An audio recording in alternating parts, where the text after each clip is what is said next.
Yeah, hello, and welcome to episode 78 of Friends of the Show. I am Stephen W. Skinner, and this is my podcast where I chat with the web's finest funny makers. This week's friend is a very cool comedian, writer, and musician from the big city of New York City. I'm, of course, talking about at My Name Isn't Dave, Max Dylan Ash. It was so much fun talking to Max about all kinds of things: comedy, sketch comedy, producing funny comedy songs, and other video for online content minds. Now, for the listener, apologies for the worst British accent I've ever done in my life and on the podcast. Feel me sweat in the moment. Now, I present to you Friends of the Show, episode 78, with My Name Isn't Dave. Hello? Good evening. Hey! What's going on, buddy? Is this Max Dylan Ash? It is Max. It's Max Ash, but not from Latvia. No, not the Max. Was his name Max Ash? Max Ash. There's a lot of them. That's crazy. And that's Skype. weird that he looks... I'm not even close to Latvian. You And that guy guys looks share so a look. much like me. You share a look. I mean, share a bit Very of a similar. look. Listen, he's very handsome. He's like 10 times more handsome than I am, and I will take it. But that guy, he like looks like me. It was strange to me. I was like, oh, that's... Because, just like you are searching for someone on Skype, and then most of the pictures are gray, not a picture. So any pictures kind of stand out. You look at them. I was like, oh, Right. that's him. That looks like him. But I clicked on it, and it was not. It was Max Ash from Latvia. But again, very handsome. So anybody who's on Skype, you can open Skype right now, search Max Ash, scroll down until you see a handsome figure from Latvia, and you'll know what I'm talking about. Maybe even say hi, send him a wave. Whatever. We should Shoot pull your him in. shot. Do you think he's on Skype right now? Maybe we can get that Max Ash in here. I think he would three-way into this pod. I was thinking of putting him on the list of maybe a guest for a future episode.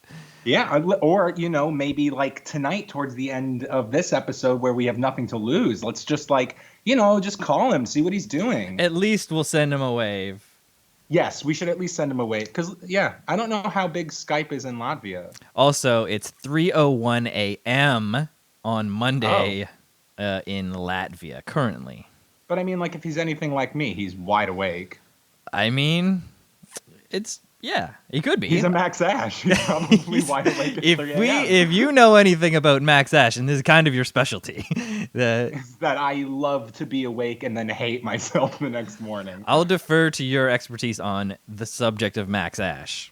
Oh, thanks, man. I feel like I know a lot about myself. So we should get into it. You're Max Dylan Ash. Everyone can go to maxdylanash.com for all the details. Please don't. Oh my God, I haven't updated that website in like 3 years. You don't need to update websites. If anything, if owning www.stephenskinner.com has taught me, is that you don't have to update it. You just keep your 2017 theme up, the posts will update on the page, but the look, feel, any links might be dead to other your pages. Posts update? Nothing updates on my website. Oh yeah, I got the podcast linked, but that's about it. So I do a little fling mumbo jumbo where I put a post up on the podcast website, and there's a podcast link.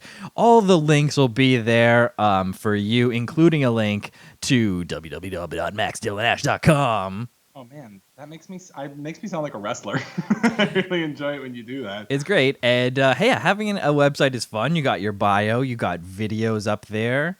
Got a couple. You got a ton of sketch comedy videos up there, which is great. Yeah, enough so people know that I do it. That's right, and if people weren't at the show, how else would they know?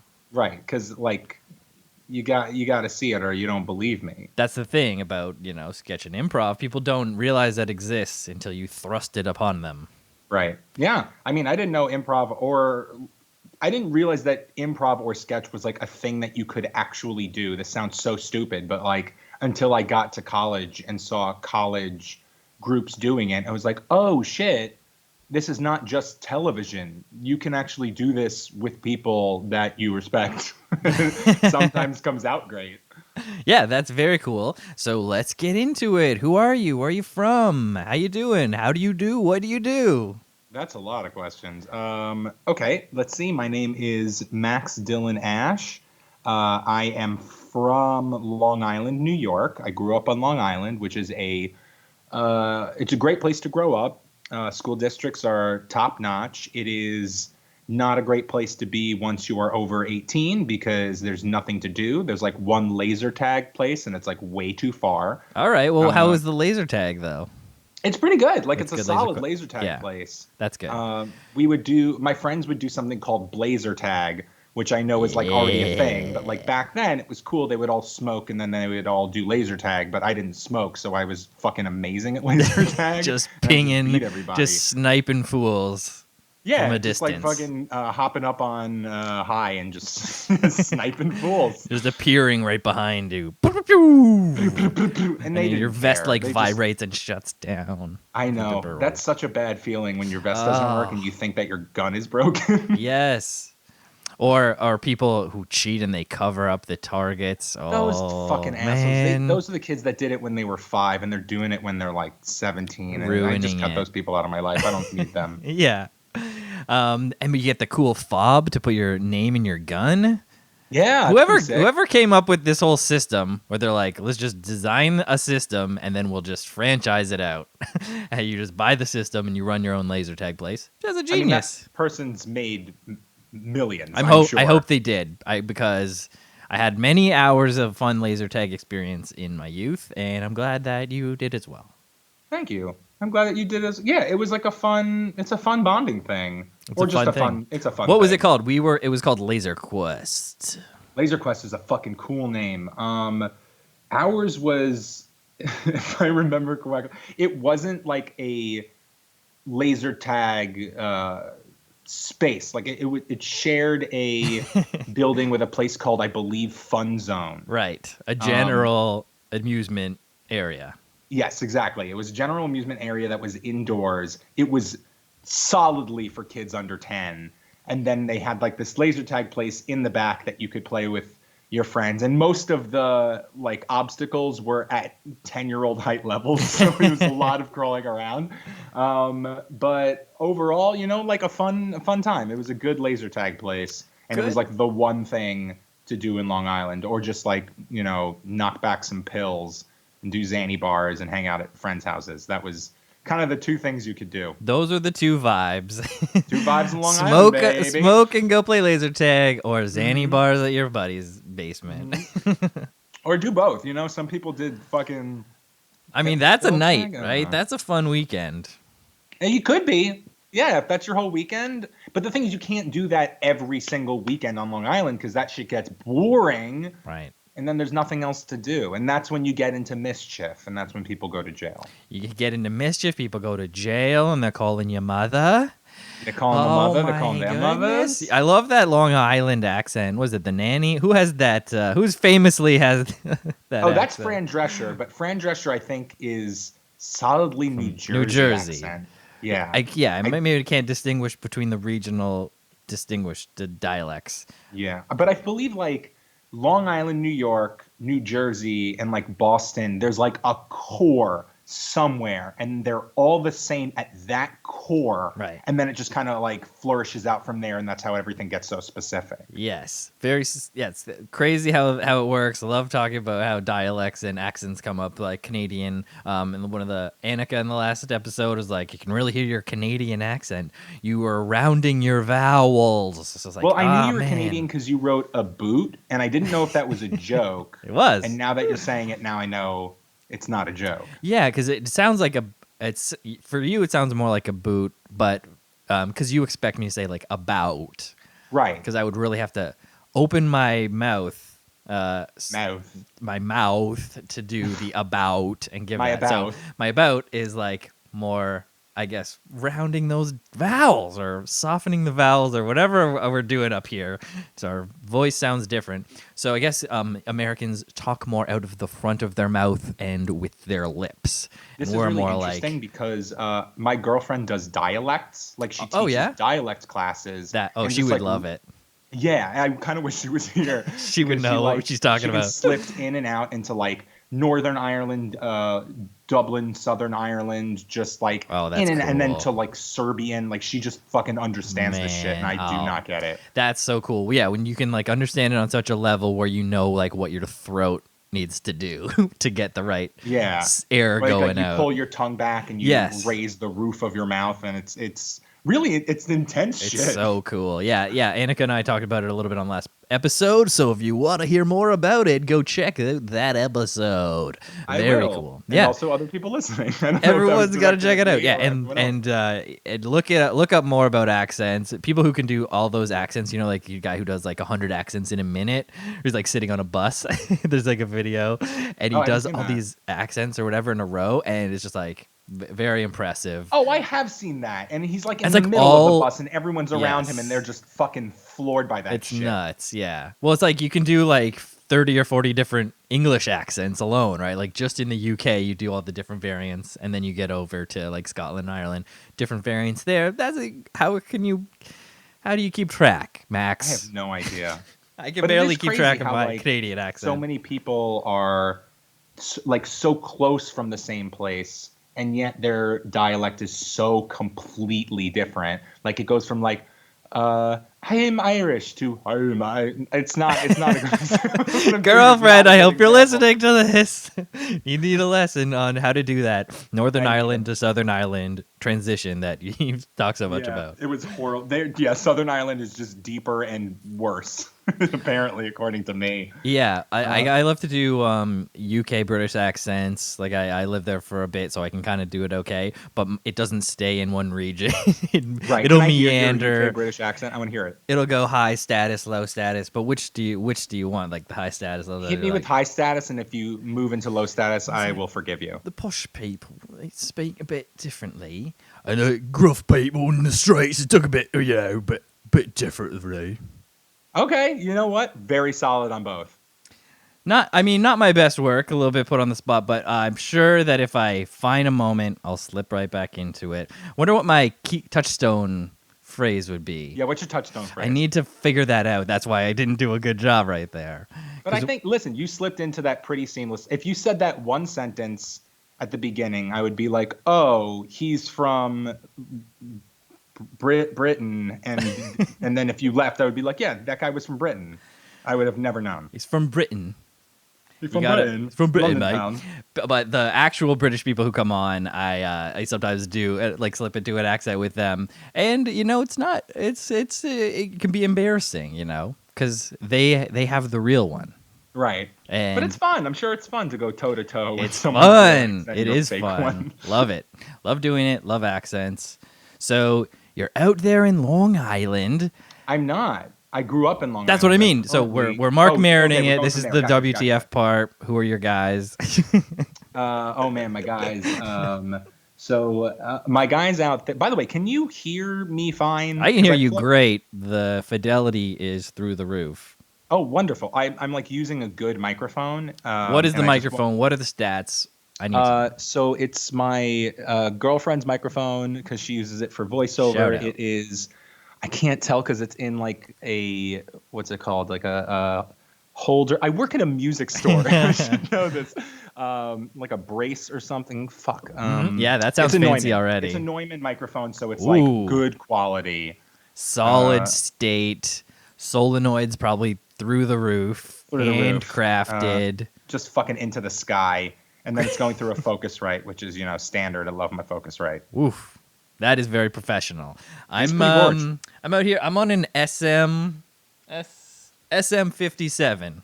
Hey, fucking, that's like one of the most solid microphones there are. It's just a regular microphone. It fucking does its job, though.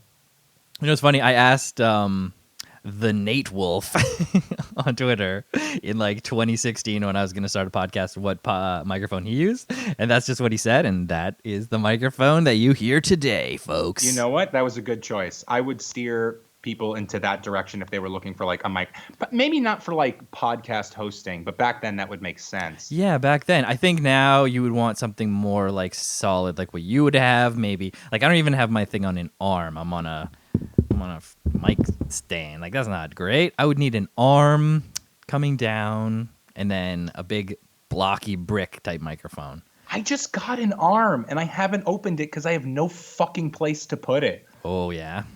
Can't clamp it to anything? What's that? You can't clamp it to something? That's the thing. I'm in my grandparents' apartment and everything is very fragile. And so it's impractical to like unbox it and put it somewhere where I could like do Max, podcast what stuff. is this? I know. I'll fucking take a photo for you and you'd see why I can't do it here. But for now, I'm talking into this nice microphone that isn't mine. Very nice. And I listen, if you enjoy the sound, I enjoy the sound. That's really all I care about, man. And all the listeners, let us know in the comments if you appreciated the quality of the microphones that you Put it in the hearing. comments, guys. Listen, and maybe let us know what's your favorite microphone. Yeah, I want to know what everyone's favorite microphone is. Because everyone's got one. Everyone has a favorite microphone. And you know what? If you don't, great place to start. SM57 right here. SM57. It is the classic microphone. Great place to start. I could use this. I could go out, pop up at Comedy Store, bring my own. Because nowadays, do you think if you did comedy, you would bring your own mic? Yeah, I mean, there's those mic condoms. They have those? Put on. But like a lot of people in New York City. I remember at the beginning of COVID, not the beginning, but like halfway through. Oh yeah, sorry. Elephant in the room, listeners. In the middle of a global pandemic, been over a year. Right. So yeah, if you're listening to this in 2035, there was a horrible pandemic. I picked a date so close that people would already remember, but there was a pandemic and people doing stand-up comedy outside would have to share a microphone, but have to put like this little sock over it so you don't get COVID, even though I'm sure that didn't really fucking work. If you're going to get COVID, you're going to get it. Yeah. Those droplets don't give a F about They don't give an F. No hoot. Your sock condom. Not one goddamn hoot. Thing. I remember when I did comedy for a little bit back in the 2012 era or so. There was a gentleman who was on the scene, and he always brought his own mic. Always brought his own mic. And he would just his mic, he could do whatever he wanted, not worry about it. Like, I don't know if he's germophobic or whatever the reason was, but it was like, I always thought that was cool. Like, he had a little pouch or whatever. What was his name? Do you remember his name? It was Quinn Martin. Still around. Quinn C. Martin. I don't know him. No, he's a Toronto area local. Oh, yeah, there's no way. Like Scarborough, very local hustle comedian. It was like open mics in 2012. But gotcha. But I still remember that I was like, oh man, cool. That guy knows what's up. That's like a pro move. It is a pro move. Bring your own mic. Oh, he's taking this shit seriously. All exactly. Right, yeah. Oh, and he crushed that. Basement of the Fox and Fiddle open mic in 2012. Absolutely. And now he's staffed on the Second City reboot. So good for him. Yeah, he's still out there hustling. He puts on his own shows. He's like a guy who just like puts on his own shows like once a month, just do a sellout show at some place. It's just him headlining, hosting, whatever. Like, he's mainly featured, but then there's other people that get on, and it's great. I remember he had a great bit about jogging pants, man. It was when Lululemons were first popping off. He's like, you paying $100 for jogging pants? was that his big joke? Yeah, that's what I remember. That was a crushed at the end. A big closer. You paid so much money for jogging pants. Yeah, it was like for jogging pants. Oh right, this was in 2012. That makes it was you have to put yourself into the time. Right, I'm putting myself in that time's shoes, and I totally get why that would be funny. Yeah, at the time. Lululemon, he was just jacking up the jogging pants. Yeah, exactly. It's like, who's paying $100 for jogging pants? Big roar of the crowd. Huge. Roars all the way back, and wait for it, comes all the way back to the front. Oh my God, it's so cool. I love that feeling. Very cool. So let's get into your comedy days. Tell us about it. How'd you start doing comedy, and what are some highlights? So I started doing. Oh, I have one specific highlight that I don't want to forget. Don't forget the highlight. Let's jump into a highlight right now. Okay, so my biggest highlight of comedy that I do not think I will ever reach beyond was I was on a mod team at the UCB, which is like one of the sketch teams at the UCB that you're quote unquote hired to write for. They don't pay you shit. You essentially pay to be on it. Mm-hmm. It's gone now because the UCB died. But I was on this mod team and I wrote a sketch it's the premise of these kids telling scary stories about the boogeyman, but instead of the boogeyman, it's the fuckboy. And So like when the game line hit where it's just like, oh, let's talk about the Wendigo. It's like, no, I have a scary story. Have you guys heard of the fuck boy? And everyone fucking lost their mind, but someone in the front row threw up.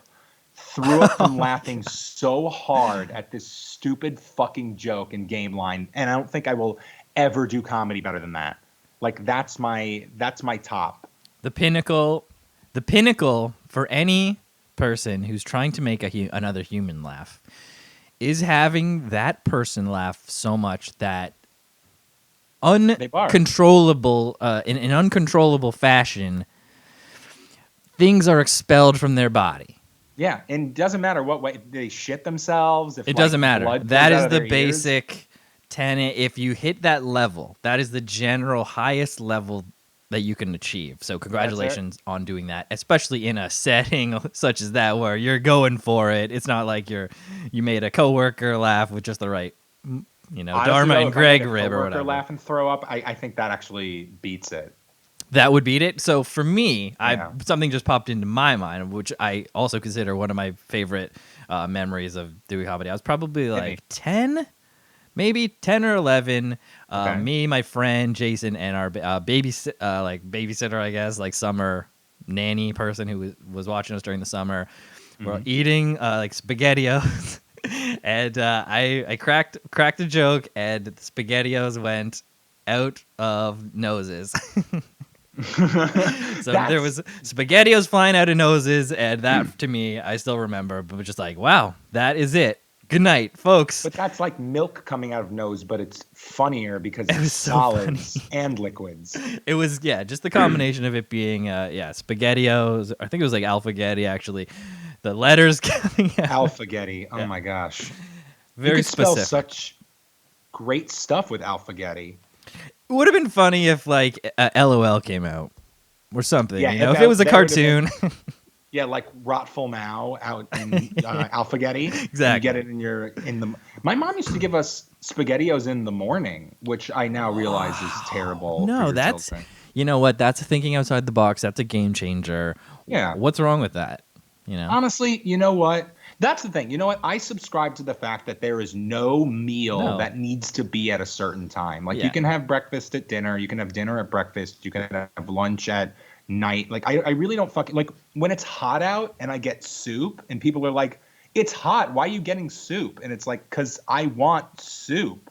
Yeah. It doesn't matter because it's hot or it's cold or it's 3 p.m. or it's December. Like, what are these external factors that have no bearing on your soup craving? Exactly. It's just I want this thing right now, but I'm not going to let society be like, you shouldn't do it right now or people are going to look at you wired. It is society, man. Society. It's all about society. It's these systems and society is what we're trying to dismantle. So eat your breakfast at dinner. There's actually commercials that are running here in Canada. I think it's like the egg council. They're like, eating eggs for dinner isn't weird. You're weird for thinking it's weird.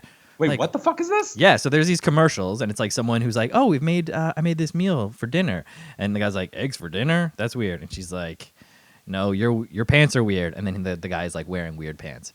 Then it's the voiceover is like, eggs for dinner isn't weird. You're weird for thinking it's weird. It's like, what? You're like attacking me. I don't even really think it's that weird. That's a real commercial where you are? Yeah. That's crazy. That's like airing in 2021 or 2020 at least. That means there's like an egg lobby that are making commercials to push more eggs on people. Like this goes like far deeper than that commercial. Oh, eggs for dinner? Yeah, I thought we would try something new. That's weird. It's not weird. Your pants are weird. Pants are so fucking weird. That's the whole commercial? Yeah, that's it. This is a little Dinner's 15-second spot. That's so fucking weird. That like somebody is pushing eggs on you. I once saw commercials for milk. Like I didn't know what milk was. Oh yeah, we got hardcore milk commercials. Man, we had some of the best milk commercials growing up in the 90s in Canada, maybe Southern Ontario. I don't know how specific or general it goes. Or like the Got Milk stuff. No, that was American. That was the American sort of thing. We had like rapping farmers. We had one who was like a bunch of farmers rapping. A lot of good, a lot of good milk stuff. Milk, it's in you or get it in you. Can we name this episode "A Lot of Good Milk Stuff"? Sure. Great, cool. Good milk stuff. Good milk stuff. Yeah, sorry. I think we got off on a little tangent, a little I don't think commercial so. tangent. I think we were right on course. I'm just not sure where we. Oh, so we were about to delve into your comedy, your comedy career. We hit a top highlight of the vomit, and what? So where did you get started? So I thought I was funny in high school and middle school. Like I was the referential king. Like I knew references to everything, to like Borat, to South Park, to SpongeBob, and I can like do their voices pretty well enough that people were like, "Oh my God, that's so funny," because you know the thing that we saw. And that doesn't fly, turns out, in college where people are making up their original stuff and it's actually funny and they don't have to like repeat other people's shit to get adulation. And it blew my mind the first time I saw improv and sketch, because even though like I knew it was on TV, like I would see Mad TV, I would see SNL, I was like, oh, that's sketch comedy. Or I never actually had ever seen improv. The first time I saw improv was Welcome Week at NYU. And both of those things, they were the best improvisers I've ever seen, even though I've never seen them before, and just the best sketch that I've ever seen in my life. Yeah. And I was like, I want to be a part of that. Mm-hmm. I want to know what that is. I don't care. I went for film. I don't know why I went for film. It was like just a parlay into comedy. Yeah, just a placeholder, a general, like it's in the direction. Right. Entertainment. I was like, maybe I'll make a comedy film and people will like me. But then I saw like sketching and I was just like, I need to do this. I need to be a part of this. And so I was fucking terrible at improv because I was reference king and I tried too hard. They didn't like me. I get it. For the sketch comedy thing, I was a lot better at, because in terms of acting, I was like a fine enough actor. I needed so much polish. But when I did my audition, there was somebody there. Her name is Julia Nathan. She's a lovely person. I had met her at a party like a year before, and I was so nervous to do this audition. And it turns out she was on the sketch group that I was trying to get on. So I was already like, people kind of like knew that I knew her and she knew me, and so they gave me more slack than other people, I guess. Yeah. For some reason, that kind of stuff matters so much in everything. Yeah, man, it's about the hands you shake, not about the deals you make. I don't know what the fuck. Oh, yeah, great. Something like that. And so I did my audition, and I did not get chosen. And I was like, well, fuck, that's that. I guess I'm not funny. And then I got reached out to by the director of the group, being like, hey, we really liked you. Sorry, thing in the throat. We really like you. Would you want to be our tech? And I honestly thought it was a mass email, so I completely disregarded it. And I was like, oh, fuck, that's really cheap. Oh my God, just trying to hire a free tech. Pretty much. And I was just like, that sucks to do to like all of the people that performed, that like it's a consolation prize. Yeah. And then like a couple days later, I saw the director in the film building, the Tisch building. And he was like, Max, I sent you an email. I don't know if you got it, but we want you to be our tech. And I did not realize it was specifically one for me. And I was like, oh, yes, I would love to be the tech. And then I became their tech for 2 years because the next year I wasn't good enough at all. But I learned a lot about what works in sketch and what doesn't work in sketch, and like how to be a not crazy normal person. Yes. And they taught me a lot. And then my third year, I got on the group and I ended up doing like a lot of pretty solid work. And I ended up meeting my best friend and my other best friend and a different best friend. And just like a lot of people that I'll be knowing for the rest of my life and be like at their weddings and shit. That's amazing. Yeah, that's it. The journey, not the destination, whatever. All these Yeah. people that you meet along the way, and those chops that you've developed, right? Like those are locked in. You put in your years. The 2 years as a tech is what you needed. Your runway to take off for joining it, and then you learn how to beat out a beat of a scene and Yeah. how to blow. Right? Is that a thing? How to blow. Yeah, blow a How to button, find the blow of a scene. I never liked the word blow. I like the word button. But like, Button, yeah. Wait, button is way better. It's just like it gives a button, just cinches it up. Yeah, wraps it all up in a Wraps nice it all up. little package. And so I've been like doing sketch enough where, and this sounds like so, okay, but it's like I've done sketch enough where I can see like the ones and zeros, like the matrix of like what makes a sketch work, why it's wrong, Yeah. what notes to give.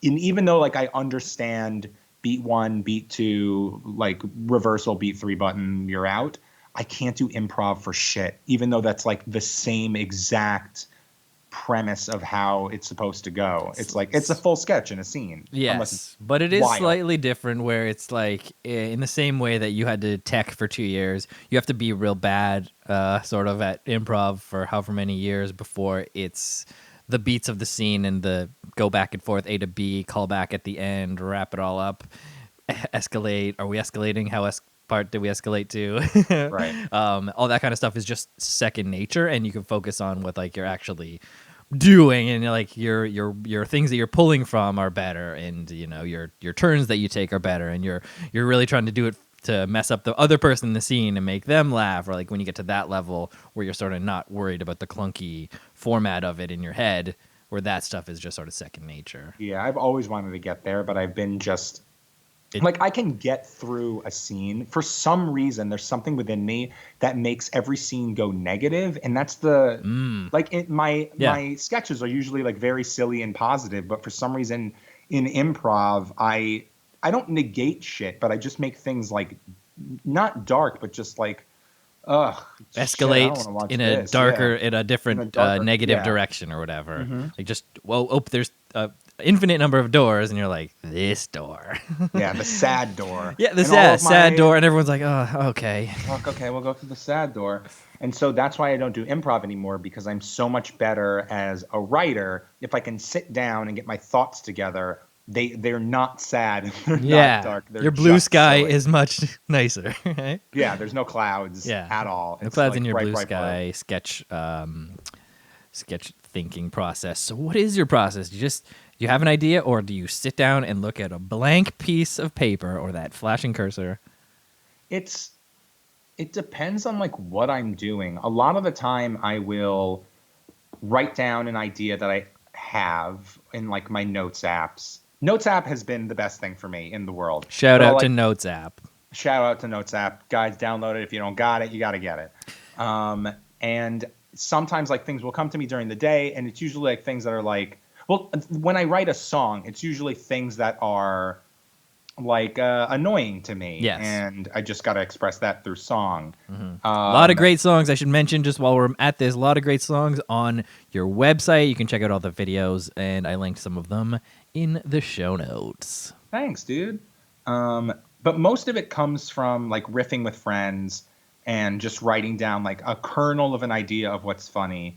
And the thing is, I feel like I should be more disciplined, where I'm like, I should write a sketch a day or something like that. Mm. But I usually only write for a reason. Like if someone's like, write a sketch packet for this show, then I will write a new sketch, and I will pull from my notes if I need to pull from my notes. Yeah. But yeah, I'm not just like writing a sketch every day. Yeah. I'm just like writing shit down in case I need to write a sketch. Something will move you. Like you'll see that J.K. Rowling perhaps said something, or you'll see a dog at a party.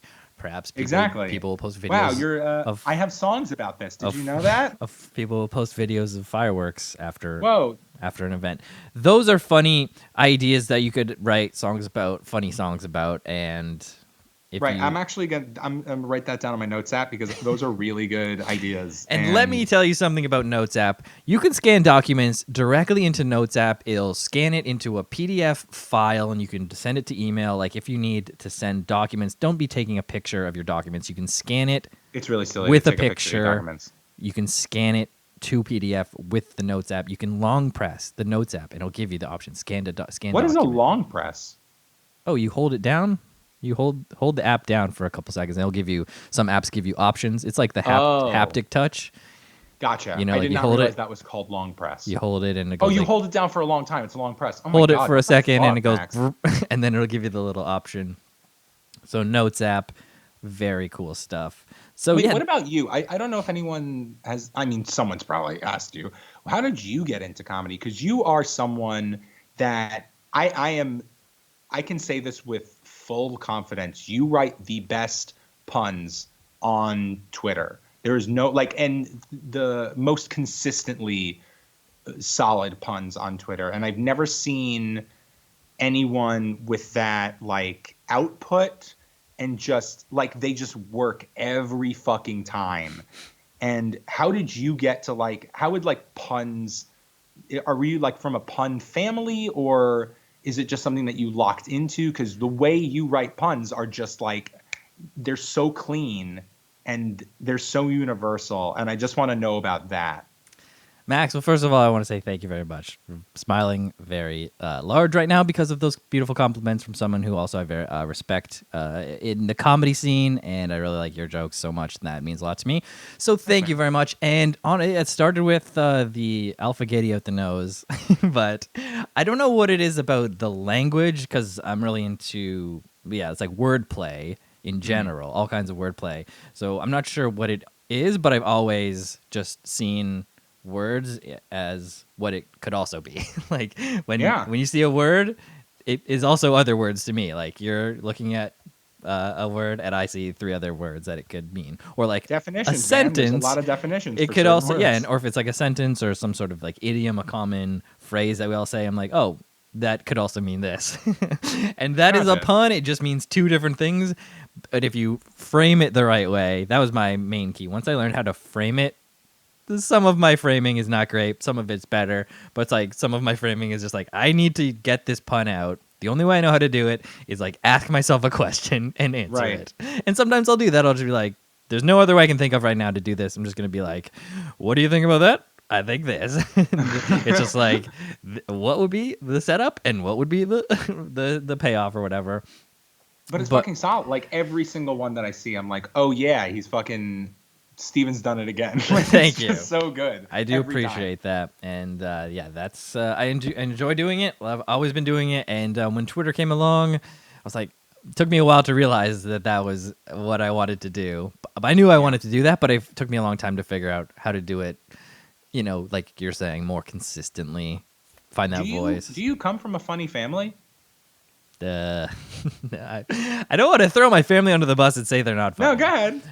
My dad tells a great story. He's a really great storyteller. Okay, that's very important. Mm-hmm. So like my dad, when he's like at a party, back in the day, I was watching him at a party with all the parents' friends or whatever, and he's just like crushing it with a crazy story, like people just holding court, like holding court, people about to pee their pants or whatever, like drunk adults, or just everyone's losing him like that. That's it. At my wedding, his speech or whatever was like people still talk to me about it. Like he's like that kind of guy. So I think that's probably what it is. I envy that person because I can tell a story, but like Twitter, for example, they're short. They have to be short. I can't do anything for long periods of time because I feel like people will lose interest, which is why I love Twitter so much because you got to keep it short and people got short attention spans. So short now. Yeah. That's why everyone's on TikTok. You on TikTok, Max? You know what? I'm trying to get on it. I gotta fucking push myself to get on it because it's the future. It's the future. People have been pivoting to video, like as you've yourself have done. You've pivoted to video. You have video content, but now we just need 15 seconds. I only need 7 to 15 seconds of video. You gotta get it out, boom, and then I can scroll to the next 15-second video. They can be 60 seconds. Oh yeah, they can. Yeah, they can be up to 2 minutes, but that's if I want to learn something or if I want to see a pool get clean from very dirty to very clean. Oh, you know what? That shit is like, that makes me feel good in the soul. Yeah. I love like cleaning video. I gotta say, I love like popping videos. I know some people are disgusted by that shit, but I love things getting cleaned out. Yeah, for sure. Dr. Pimple Popper is a crazy huge. She's thing. she's dope. It's gross but satisfying at the same time. It's like, oh my God. The other big one is earwax cleaners. Like, there's people who just do videos of them clean. Like, they work at an office where they clean out earwax. I guess they just like shoot warm water in it with this gun, kind of mostly. Yeah. And then like a big chunk just like flies out. I got way too deep and I started looking at like teeth scaling and like horse hoof of dirt and shit. Horse hoof cleaning is very satisfying. Just like it just, you just go deeper and deeper until there's a point where you're like, I can't. But I don't think I've reached that I can't point. Right. Yeah. So that's where TikTok comes in, where it will suck the time that you give it out.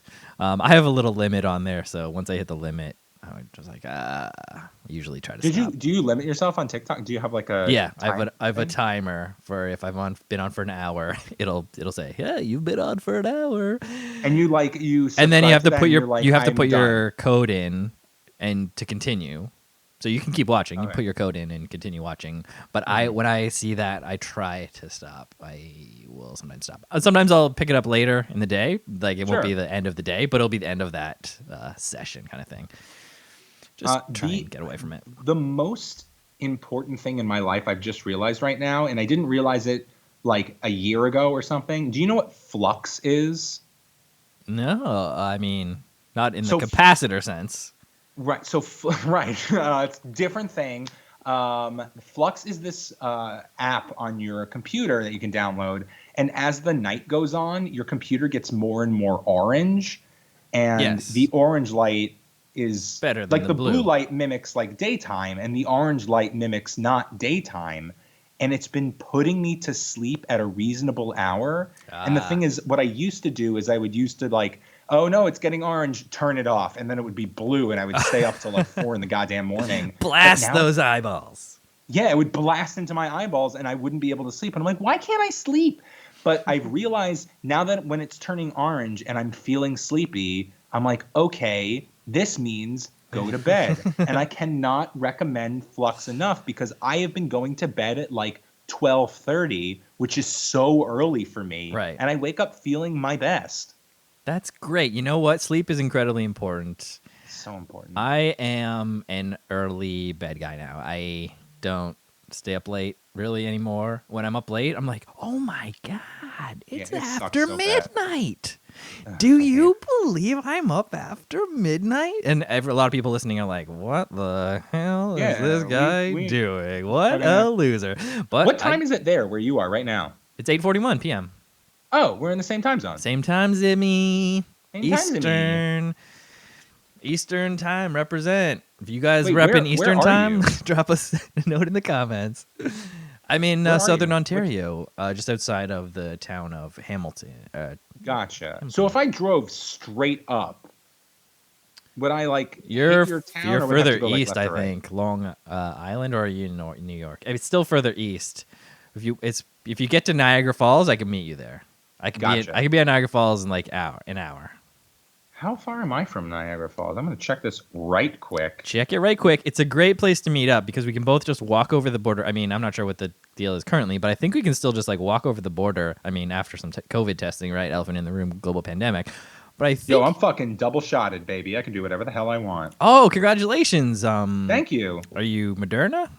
I'm Moderna. Wow. I got fucking sick after the second one. Like, really goddamn sick. Yeah. That was, you had some side effects on the second shot. Well, I feel like that makes me feel good because it makes me feel like my body is doing something. Yeah, it worked. There was a switch that it needed to flick.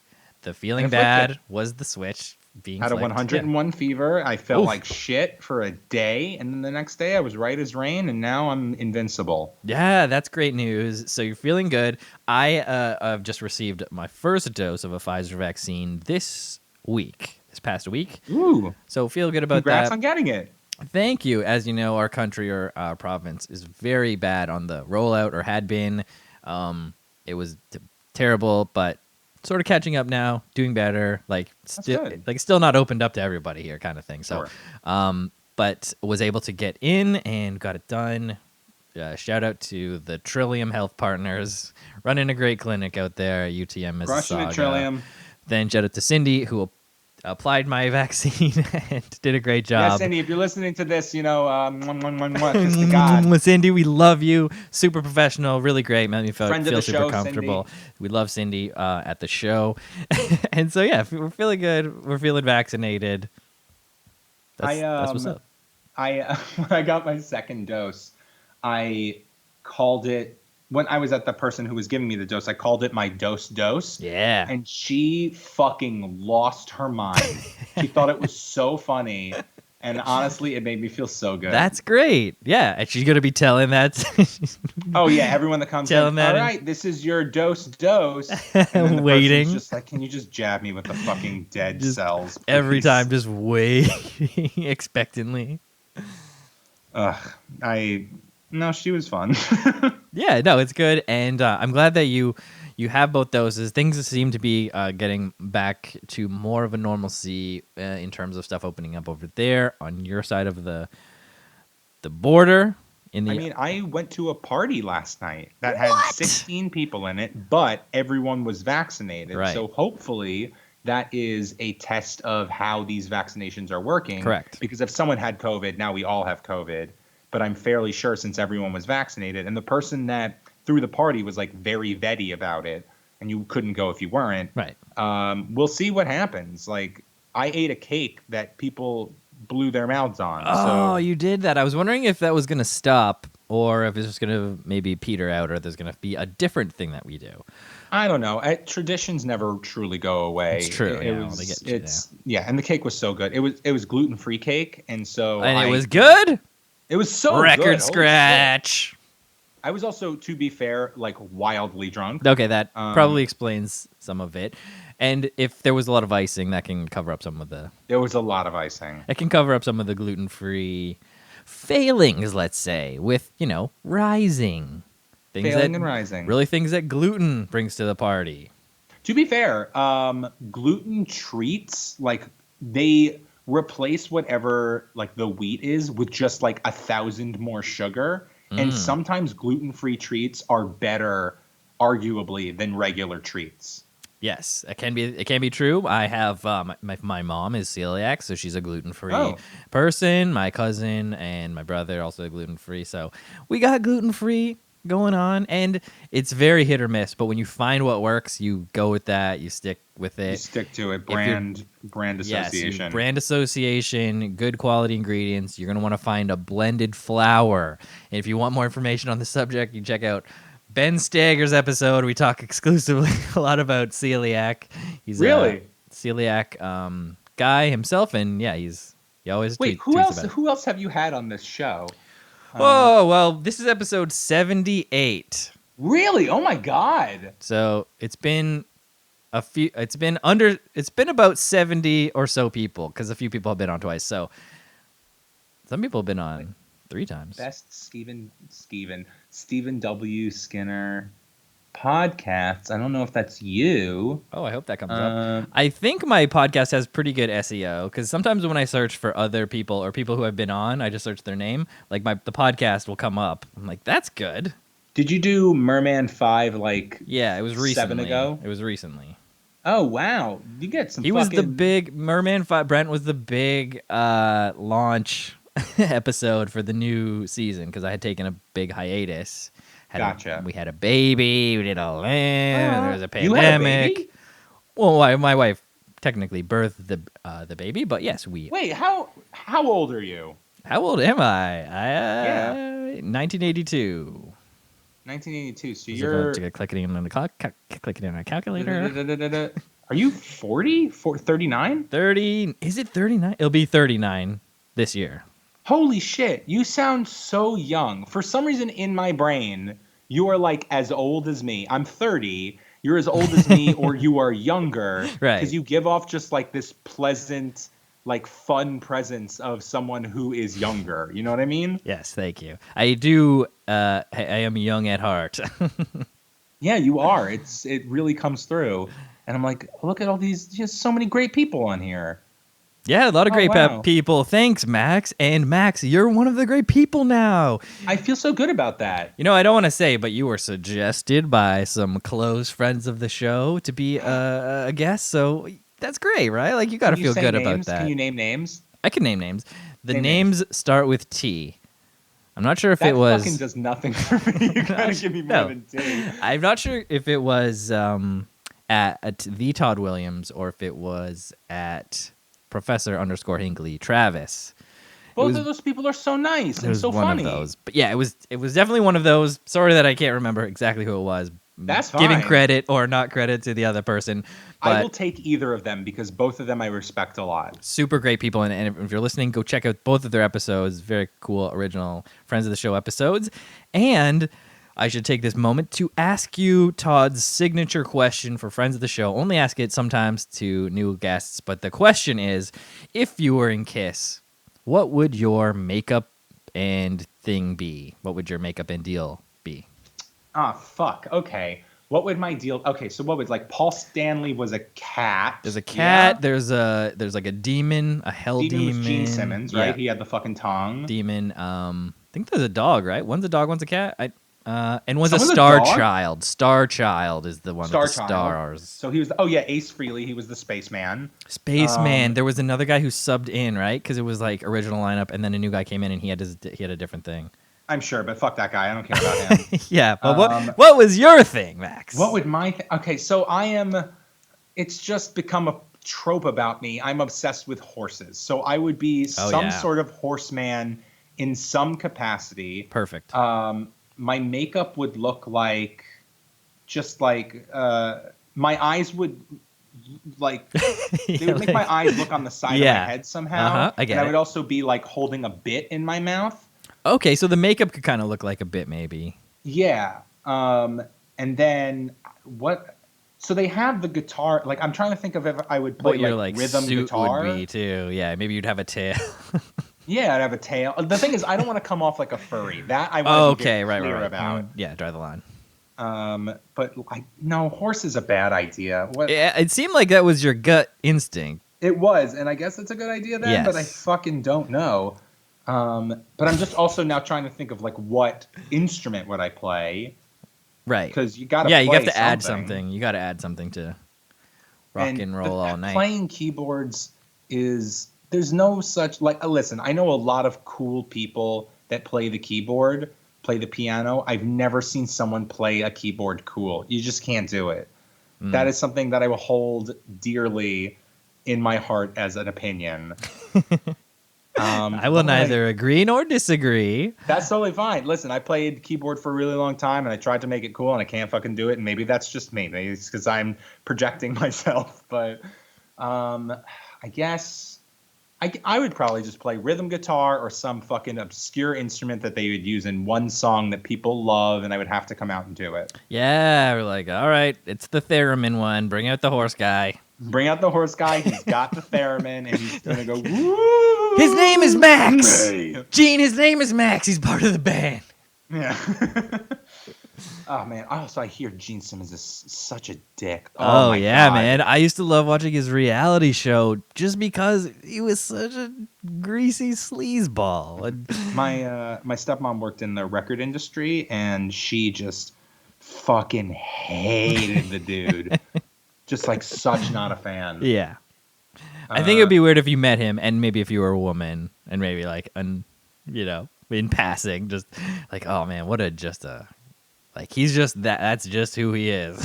Yeah, he's just a guy who likes to fuck women and be in Kiss and have Grab that your tongue. Good ass for him. and rock and roll and make He's like, money. Be a businessman, not a businessman. You know That's that right. fucking shit. That's right. So Gene Simmons, if you're listening, If you're listening to this specific episode, I don't know what you're saying. I don't know what's wrong with you. if you're a friend of the show, come at me, bro.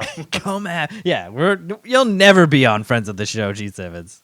No, not Gene Simmons. Ace, let's get Ace Frehley on Ace here and Frehley, talk shit about Of Gene course, Ace Frehley is invited. Oh my goodness, Max, we're rounding the corner. I can see the light at the end of the tunnel, so we better cover more of these bullet points I have here. Let's do speed rounds. All right, I guess we covered all your comedy, UCB. Give us the dirt on the UCB4. Don't need that.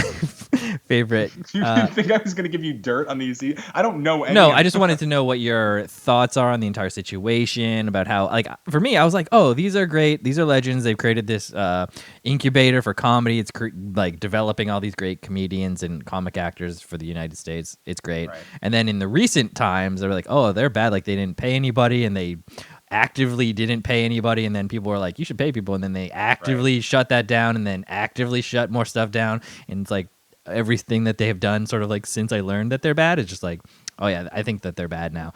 So that's all I'm wondering, just what your thoughts are. There was one thing that happened that I just thought was really funny. It's like tangential. It's not really tangential. It's like between tangential and like what this is all about. For some reason, Matt Besser reached out to me and was like, hey, someone submitted your name and said you were really funny, and we're doing this sketch thing, and we would love to like get some ideas for sketches, and if we like your idea, we'll pay you $1,000 for it, and we'll produce it. And I was like, fuck yeah. Yes. That sounds so good. I want to be paid for comedy, especially by one of the UCB4, who I hear is also just like, you know, not the best of guys, but you know, I'm not going to say anything more than that. That's right. But so one of the ideas I pitched him was a sketch called Late for the Circle of Life. And it was just like a giraffe waking up and just realizing he's missing the circle of life. The grand opening of Lion King. Yeah, and he's just like, oh my God, fuck, Mufasa's gonna eat me, god damn it. Get me my fucking shirt. And you don't wear a shirt, honey. Well, fucking get me coffee. What do I wear? Yeah, and so awesome. I pitched him that sketch, and I got a note back that I wish I could find the exact note. I probably can, but it's I don't want to waste the time. But it was something like, no circle of life sketches. As if I were like going to pitch another circle of life sketch. Yeah. Like something to do This with was the Lion King. sixth circle of life sketch we got today. And we're just so tired of them. Like you've seen all the SNL circle of life sketches. You've It's seen just- all the Mad TV circle of life. Why would you pitch another circle? one? Hackneyed. Max, I think that's a great pitch. I love the idea. I love the idea of like you can hear the just like in the background, like so quiet. Like you're so far from that cliff. I'll send you the sketch that I wrote. I think it's fun. Yes, I have thank no you. idea what the fuck to do with it. Yeah, you got to send it to me. I'll send it to you. And I don't know. It's hard to have an opinion because I've never had such a close relationship to the UCB. Yeah. I didn't feel like there was a boys club there, and I Sure. was not part of that boys club. There's different Where- levels. There's inner circles among inner circles. Oh my God, there were so many inner circles, and I was on the periphery of like the outer circles. Different And, like- shapes, different. You're like, is this a parallelogram? Yeah, there's like points that you would sit on. Yeah. And so like me and my friend had a running show at the UCB, and we got like submitted for another show that we got to do. And I was on a mod team for 5 years, but I don't think anyone would remember me. I don't think anyone knows my name. Like if you say, I'm trying to think of a name that would work here. What the fuck is his name? Not Dan Chamberlain. He's just a really nice guy that everyone loves. Fuck it. I don't know. There was a lot of people that were like the inner circle. I was never there, and therefore I didn't really get caught up in like the internal politics of it. Right. You And didn't from get what I can burned tell, too badly, like, other than Amy that. Poehler seemed like a nice person, even though, oh my God, she like did a set where I believe she dropped the N-word, and everyone was like, what the fuck? Okay. That wasn't great. And the only person that I feel like who kind of walked away clean was Ian Roberts. Because Matt Besser was the guy who, like, I think was in charge of the money and really fucked people with the money. Amy Poehler did that N-word thing. Yeah. Might have been around the same time her pal Tina Fey was put in blackface at 30 Rock. I don't know. Right. I can't defend that either, but It's also weird when they take it down because it's like, what are we learning from people taking that down? It's a weird. It's not a slippery slope. It's a weird slope where you can't learn from the past if the past doesn't exist, sort of thing. And so, who's the fucking fourth guy in the UCB4? There's Ian Roberts, Matt Besser, Amy Poehler. And Matt Walsh. Matt Walsh. And he's, you know what? He's a fucking fantastic actor. I think he's the least objectionable, like, on screen, but I don't know about all the behind-the-scenes stuff. Yeah, I don't either. Honestly, I'm making conjectures. I don't really know, and I don't want to. Yeah, I'm not here to smear anyone's dirty name. Listen, just trying to get a little bit of juice, a little bit of They got gossip their for the money, pod. and good for them. Someone's going to start up a new comedy theater. It's going to be better. Learn the lessons of the UCB4, everyone. If you're going to create a new comedy community, we'd love to see it. Pay your actors. Just pay people a little bit. You're getting money. Just pay them Pay them for something. their time. Pay Yeah, them even something. if it's like a small amount of money. They just want they want want the smallest amount of just like I'm making money from doing comedy. This is my dream. Yeah. Like that's all most people want. Throw them a tenner. People will be so happy to drive uptown 2 hours both ways for $10. Even if like driving 2 hours will cost you $20, throw them a tenner and they'll be so happy. It's not costing them $40 because you threw them a tenner. So right. It's just. It's the way to go. Showing respect. That's Universal basic income. UCB4. It. Provide it. UCI, more like UCB. Exactly. Yeah. Yeah. All right. So, going viral. What's your most viral tweet? Is it the muggy tweet? Is it a mobster tweet? The muggy tweet is the most viral tweet. Oh no. I think I've had a tweet that surpassed it. I could be wrong. The muggy tweet is definitely one that comes to mind. Right. So when I search it, fries, pill, knuckles, sips coffee, wrestles, leaving, front lawn. So sips coffee and front lawn are the same thing. Yeah. So that would be top. That's probably far and away my most popular tweet. So it's a conversation between you and your wife. You're like, honey, it's really muggy out today. And your wife says, if I go outside and all our mugs are on the front lawn, I'm leaving you. And then you sip coffee from a bowl. From a bowl! And I literally remember where I was standing when it's like, remember where you're standing when JFK was shot? Yeah. I remember where I was standing when I posted that tweet. Yeah, you remember 9/11? Yeah, you remember June 15th, 2015 at 3:15 p.m., Max? I know of course exactly where I was. I was standing in front of the window at the store that I work at, and I pressed post. I was going to say play. That's wrong. And then Will Wheaton. Oh, wow. Will Wheaton and then Mara, the fairy godmother of Twitter, retweeted it, and then it just exploded. Amazing combo, 1-2 combo, right at the gate. That's gonna. I don't know what happened to Will Wheaton on Twitter. He just kind of disappeared. There was something, and he had to disappear. Yeah, I think there was a brief thing where I was like, oh, he left. Like he made a thing about he's leaving for a reason. So, but I love Will Wheaton. He used to be my favorite. Like I watched Star Trek: The Next Generation. Obviously, it was like an after-school show for me for a little bit. And there was one episode where everybody gets addicted to this video game. But it was a Will Wheaton episode, so one of my favorite episodes. Shout out to Will Wheaton. Great job retweeting your tweet. Thanks, man. And so what's the new one? Did you find it? Was it the mobster? No, it's the fries tweet. Fries. Let me click. It's the Five Guys fries tweet where it's just I was in Five Guys. This is from a real fucking place where you can ask for fries. Like you ask for a little fries, and then they just fucking fill up your bag with fries. That's their thing. It's crazy. They have too much fries, and they just throw more and more in than you need. Yeah. And you pay for the small amount, and they just give you the large amount. And you know what? Fucking A. That's awesome. If you know, you know, right? So I think that's the thing. It's like you don't need to order a large fry. No, get the small fry. They'll give you tons more. They fill up the bag, right? Like that's little life hack for you. They love the idea of the bag fries. Like from McDonald's, you usually get 1 or 2 bag fries at the bottom of that bag.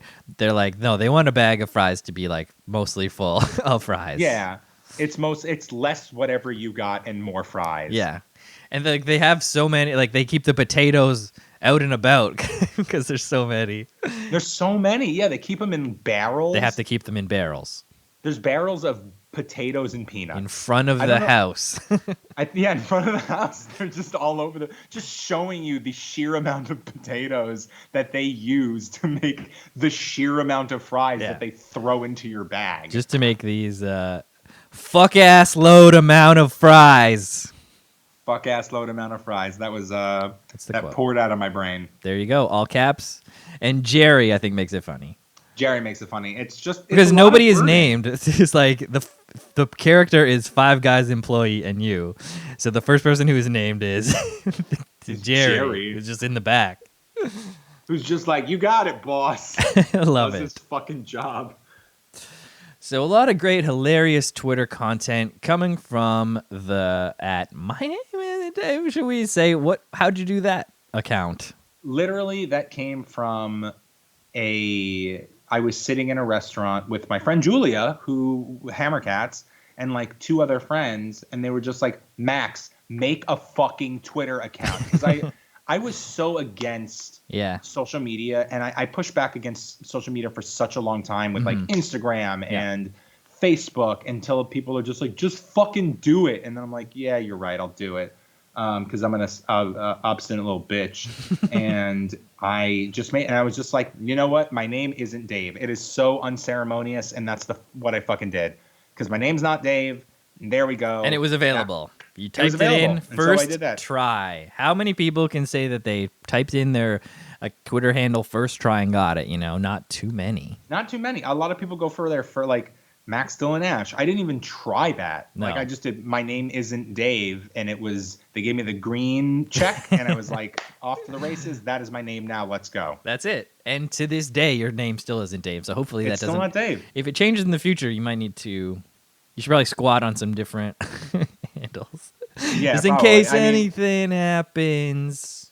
or you know what? I keep it, and it's ironic. Oh yeah, that is a huge market now. The irony market is exploding these days. It's exploding. You know what I've realized though? The sarcasm market is dying. I don't It's true. see a lot of sarcasm. I've been talking about this. I don't see a lot of sarcasm these days. People aren't doing a lot of sarcasm, and that's such a weird thing, like doing sarcasm. But I don't see a lot of people being sarcastic. It has found its place as what we've always described it as, the lowest form of humor. Whenever anyone's doing sarcasm is sort of never funny. Even when you're doing it, you know that it's bad. Like it's like you're trying to do it ironically, but then you're just doing it, right? Like Right. And then I think now in the modern age of internet people, we kind of get it because there is no tone online, so you can't really be sarcastic. You're being stupid or Right. you're dumb. Like you're either being stupid or you're being dumb, Max. Those are the two options. There's no And sarcasm. I'll be stupid or dumb. Yeah, that's right. Okay. So don't try to use sarcasm online. It's 'Cause it never never comes gonna through. work. It's never gonna Yeah. work The until only they. time I see the word sarcasm used is on Tinder, where it's just like, I'm fluent in Oh. sarcasm, and it's like, oh, cool, that means swipe left. Like that I don't want means to talk skip. to you. Yeah, that You're probably a means chore to be around. the lowest form of humor is your highest form of humor. Yeah. Yeah. Uh-oh. Woof. Uh-oh. All right, Max. Well, I guess we've made it to the end of the podcast. Thank you so much for taking the time and being on the Friends of the Show podcast. Dude, thank you for asking me. This was so fun. It was a lot of fun talking to you. Great conversation. Hopefully we covered all of the things on my list. All tweets provided courtesy ifunny.co. Other places you can check out Max's tweets include funnytweeter.com, memes.com. I have not heard of one of these websites. Exactly. So I'm I just have kind of no making idea a what you're joke talking there, about. how like just pictures of your tweets are showing up on these websites. So I posted the pictures. Sick. And it's Yeah. like it got the ifunny.co thing like in the JPEG of your tweet, but it's got your like picture cropped out. Still got your Yeah. handle, but the picture cropped They out. love to steal my shit, and you know what? Fucking power to them. What am I going to do? That's right. They're getting those clicks and dollar AdSense revenues, and you're just using your girlfriend's mic. Yep. You know what? Rack up those AdSense monies, guys, because you know what? I don't even The want gravy train's coming to an end. I'm making my Yeah. account private. just pulling that brake and stopping the gravy train. Yeah, so sorry, ifunny.co. Sorry, funnytweeter.com. Sorry. There it Sorry. is. That's Canadian. No, I did it. You did it. I did it. And you heard know it. what? We did it. So now we will end the podcast by saying our goodbyes as I play the podcast theme. Ooh, okay. So thank you very much, Max. Thank you, Steven. This was so much fun, man. It was so great talking to you. Everyone go check out at My Name Isn't Dave on Twitter and go check out all the links in the show notes. All very fun videos and stuff. And everyone go to Steven's Twitter because he's fucking hilarious. Thanks, Max. Thanks, bud. Well, that's it. I hope you enjoyed this week's episode with Max. It would do you some good to follow him on Twitter at My Name Isn't Dave, and be sure to check out all the links to his funny stuff in the show notes. If you're a new listener, okay, I see you. Do your thing. Or if you'd like, you can check out all of the past episodes. Just visit www.stephenwskinner.com or find it on Apple Podcasts, Spotify, or Podetary Confinement. Remember, ratings and reviews, not for this pod. Be sure to follow at FOTS Pod on Twitter to find posts about the latest episodes and where I can retweet past and future guests. Follow me on Twitter at SkinnerSteven. I had a nice one recently. Check my timeline to see what it was. Special thanks to Ruby Coast for the music. Special thanks to Kyle I. Davidson for the theme. And special thanks to you for listening. I am Stephen W. Skinner. Have a great one.